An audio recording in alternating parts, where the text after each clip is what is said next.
यूहन्ना रचित सुसमाचार चैप्टर 21। तिब्रियास की झील पर दर्शन।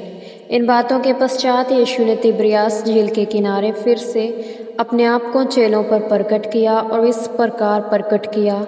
शमौन पतरस और थोमा जो दिदुमुस कहलाता है, और गलील के काना का नतनएल और जब्दी के पुत्र और यीशु के चेलों में से अन्य दो इकट्ठे थे। शमौन पतरस ने उनसे कहा, मैं मछली पकड़ने जा रहा हूँ। उन्होंने उससे कहा, हम भी तेरे साथ चलेंगे। वे जाकर नाव पर चढ़े और उस रात उनके हाथ कुछ भी नहीं लगा। जब भोर होने लगी तो यीशु तट पर आ खड़ा हुआ, परंतु चेलों ने नहीं पहचाना कि ये यीशु है। इस पर यीशु ने उनसे कहा, बच्चों, तुम्हारे पास मछलियाँ नहीं हैं, है ना? उन्होंने उसे उत्तर दिया, नहीं। तब उसने उनसे कहा, नाव के दाहिने ओर जाल डाल पाओगे। इसलिए उन्होंने जाल डाला, और तब मछलियों की अधिकता के कारण वे इसे खींच ना सके। अतः उस चेले ने, जिससे यीशु प्रेम करता था, पतरस से कहा, यह तो प्रभु है। इसलिए जब शमौन पतरस ने सुना कि यह प्रभु है, तो उसने अपना अंगरखा पहन लिया, क्योंकि काम के कारण वह निवस्त्र था, और झील में कूद पड़ा। परंतु अन्य चेले छोटी नाव पर मछलियों से भरा हुआ जाल खींचते हुए आए, क्योंकि वे किनारे से अधिक दूर नहीं, परंतु लगभग 200 हाथ की दूरी पर थे। इसलिए जब वे किनारे पर उतरे तो उन्होंने कोयले की आग पहले से जली हुई और उस पर मछली रखी हुई तथा रोटी देखी। यीशु ने उनसे कहा, जो मछलियाँ तुमने अभी पकड़ी हैं, उनमें से कुछ लाओ। शमौन पतरस गया और 153 बड़ी मछलियों से भरे हुए जाल को किनारे पर खींच लाया। यद्यपि मछलियाँ इतनी अधिक थी, फिर भी जाल ना फटा। यीशु ने उनसे कहा, आओ नाश्ता करें। चेलों में से किसी को यह पूछने का साहस ना हुआ कि तू कौन है, क्योंकि वे जानते थे कि यह प्रभु ही है। यीशु ने आकर रोटी ली और उन्हें दी, और इसी प्रकार मछली भी। यह तीसरी बार है जब यीशु मरे हुओं में से जीवित होने के पश्चात चेलों पर प्रकट हुआ। पतरस को अंतिम आदेश।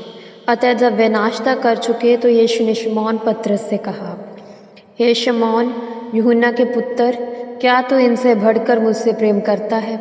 उसने उससे कहा, हाँ प्रभु, तू तो जानता है कि मैं तुझसे प्रीति करता हूँ।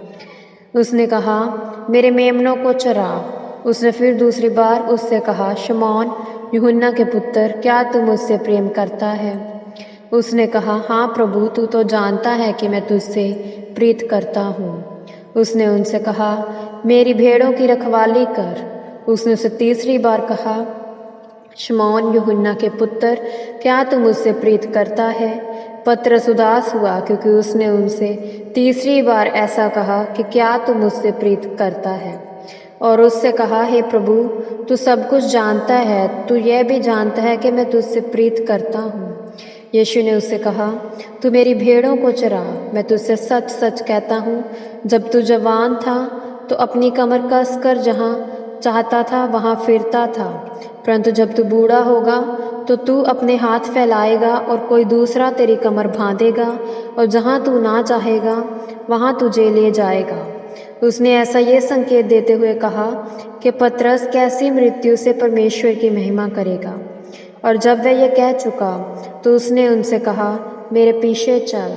पतरस ने मुड़कर उस चेले को पीछे आते देखा जिससे यीशु प्रेम करता था, अर्थात वही जिसने भोजन के समय उसकी छाती की ओर झुके हुए पूछा था, प्रभु, तुझे धोखे से पकड़वाने वाला कौन है? उसे देखकर पतरस ने यीशु से कहा, हे प्रभु, इस मनुष्य का क्या होगा? यीशु ने उससे कहा, यदि मैं चाहूँ कि वह मेरे आने तक ठहरा रहे तो तुझे इससे क्या, तू मेरे पीछे हो ले। इसलिए भाइयों में ये बात फैल गई कि वह चेला ना मरेगा, परंतु यीशु ने उससे यह नहीं कहा कि वह ना मरेगा, परंतु केवल ये कि यदि मैं चाहूँ कि वह मेरे आने तक ठहरा रहे तो तुझे इससे क्या। यह वही चेला है जो इन बातों की साक्षी देता है, जिनसे इन बातों को लिखा, और हम जानते हैं कि उसकी साक्षी सच्ची है।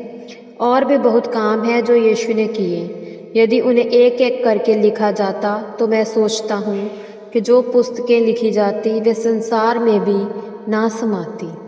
यह प्रभु की वाणी है। ईश्वर को धन्यवाद।